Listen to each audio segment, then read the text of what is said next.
you as Treasurer first, then as Prime Minister. And perhaps the way to begin to talk about that is a conversation you once had with Tony Blair, where he spoke, as people did, of the third way, and you corrected him, as is your wont, and said, not the third way, the only way. Perhaps you could begin by telling us what you meant by that. Yeah. Well, I always was... there was something dismal about the economic debate that the choices that were given to countries, we're talking here of the 20th century, was that private initiative and private reward was everything. You know, if the rich people got the money, we'd all be okay. You know, there'd be a trickle-down effect and you'd have a bigger economy.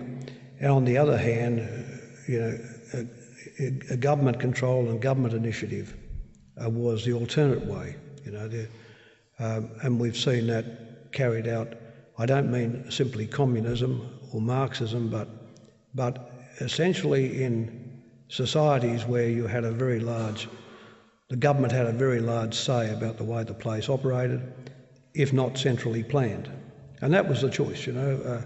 And you could see it, you know, you had Calvin Coolidge in the late 20s and 30s who gave you the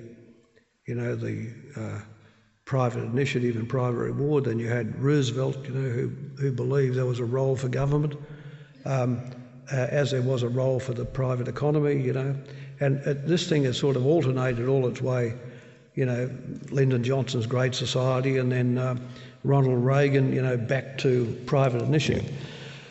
And I always thought there was a better way than that, and that had to be one where you recognise that that in the end, if these economies didn't produce enough GDP, enough employment, enough growth, that if there was not enough productivity to produce new product, there's no way any Labor Party or any other outfit was going to shift national income to their constituency from a pool which was essentially emaciated, you know. Yes.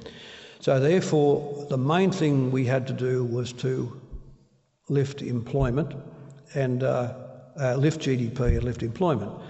And from that, we could have a more effective economy, a more efficient economy, and in that context, all the social wage questions could be dealt with. You know, access and equity in, first of all, employment, you know. Secondly, access and equity in education, universal health protection, in our case, retirement incomes. These were the things. It didn't seem to me you were stretching too much of a point to argue, hang on, we'll have this efficient economy, but at the same time we'll have all these things that matter socially. And who was to say, no, you had to have one or the other? So that was really, I think, the change. And of course, let me say that, you know, we had, in my years, a trade union movement which was, had an industrial agenda. So the key thing is, Robert, is the Labor Party always had an industrial agenda. If you look at my agenda, it's fundamentally industrial. Yes. It's employment, you know, it's protection for people, it's minimum rates of awards for those on the bottom end of the labour market. It's getting their kids into school and university. It's giving them a retirement, something in retirement. It's fundamentally the industrial agenda. But we had a labour movement that saw that, and therefore we had these trade-offs, you know, in the freer economy, but the trade-off for the social objectives. Yes. And those trade-offs were promoted in those days by the ACTU and, of course, led by Bill Kelty. Yeah. You say, actually, in a striking phrase, that what was important about the market reforms, which, you know, really you'll be remembered in history for, that they were done with a Labor heart. I just wanted to speculate about the alternative, if it had been the Liberal Party that had introduced those reforms, what you think might have happened. Yeah.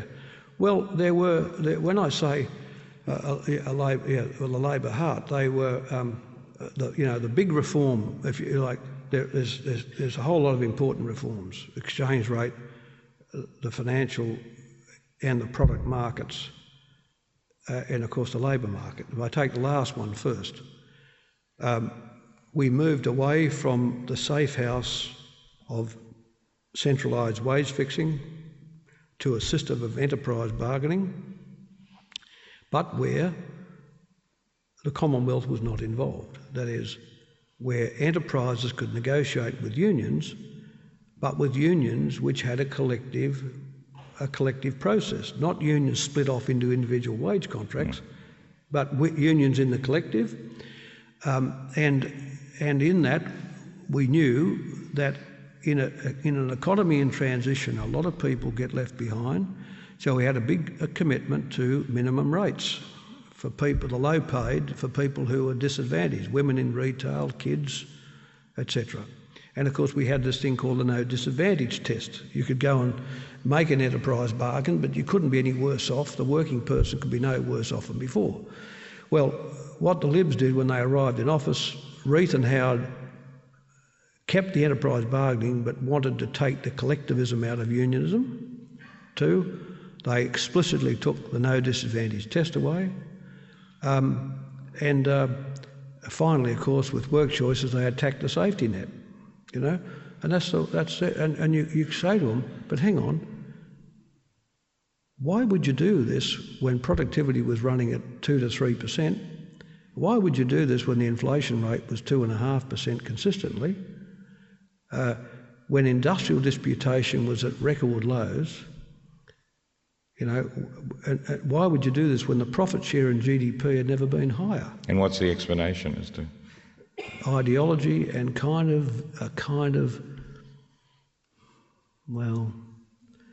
viciousness. A kind of viciousness.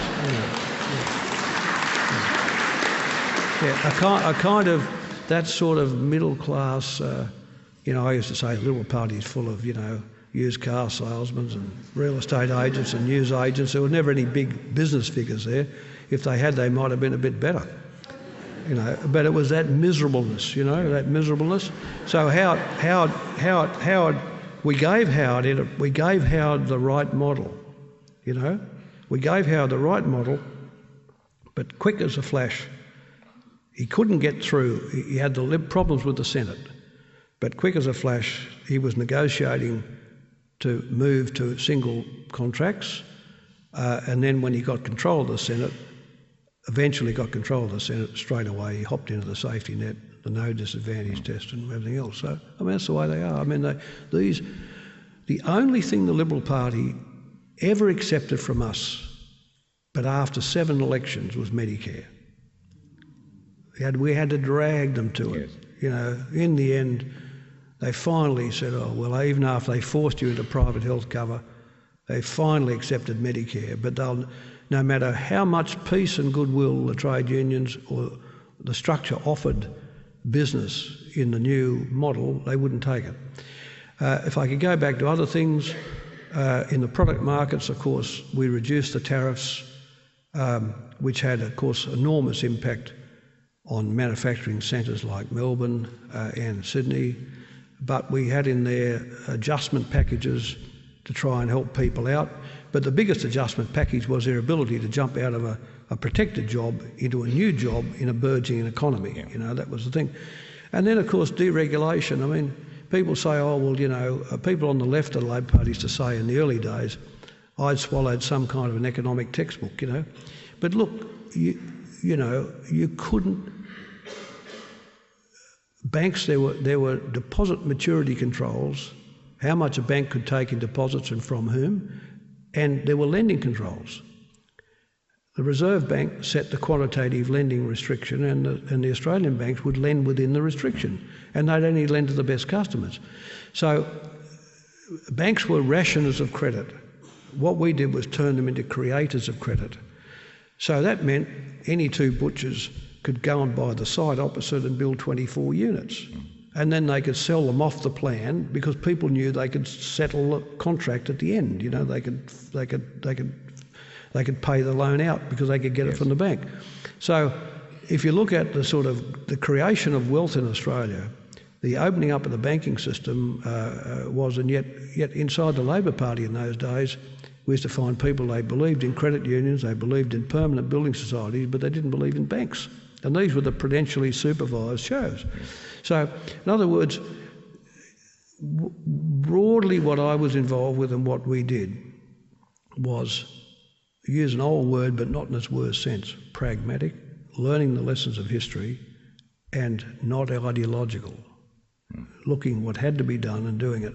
And therefore, Tony Blair talking about the third way as if he'd found some sort of golden chalice which had, was a bit of nonsense, because the first and second ways were, we tried them through the Depression, we tried them, they failed, and this was the right way. And we did it here in Australia 15 years before Britain.